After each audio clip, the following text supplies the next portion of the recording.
Nizoxolela abantu abadala. Sanibona. Igama lami nguSimphiwe, umfana kaZulu, wamageba. Yimi-ke loyo. Ngizothanda nje ukubonga abantu abadala ababheke lo hlelo, nabancane, nabobhuti, nabosisi abasekhaya.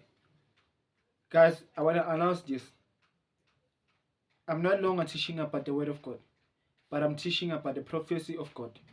I am not a sangoma. I'm not a nyanga. I am a scholar. My life is about education that I'm giving to other people. So, even the Bible, it is not the word of God. That's why you'll never find the Bible that says, God says. IBhayibheli lithi ngokukwa Job, ngokukwa Abraham, uNkulunkulu wakhuluma noAbraham wathi, ngokukwa Peter, uNkulunkulu wakhuluma noPeter, ngokukwa Jesu, uNkulunkulu wakhuluma noJesu. Because it's a prophecy, but it will be another topic for another day. Today I want to teach the young men ukuthi what or how to see a virgins. Ngixolisa bathi ngikhuluma abantu abadala. Ukubona i-virgin, ngiyezwa ukuthi you see a woman ngamabele ukuthi kumele abe mancane, kumele ame kahle, kumele asiphathe kahle, ayihloniphe, or kumele kube njani. But uma kunjalo, she's not a virgin. Intombazane eyi-virgin ayiboni ngamabele, ayiboni nangesitho, ayiboni nangani. Ngikutshela ukuthi ibona kanjani-ke, ngoba abanye banokuhlangana ney'ntombi balala ecansini kube mnandi. Ambuze umfana ukuthi hayibo, uyi-virgin na? Intombi iphendule ethi yebo ngiyi-virgin.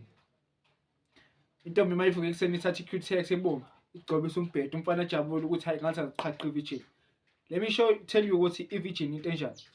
Ekhaya kunabogogo abahlola into abantu besifazane ngaphambi kwabo, bafake isandla beze ukuthi isavalekile na lento eyabo ngaphakathi.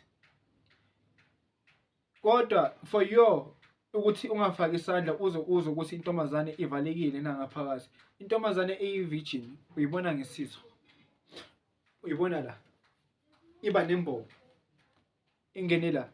If kunembobo la, she's not a virgin. If ayikho imbobo la ngaphansi kwesitho la, then she's a virgin. This is how you can see a virgin.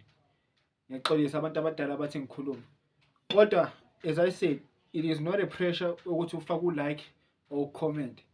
Just ukufunda kuphela. Ngiyabonga kakhulu.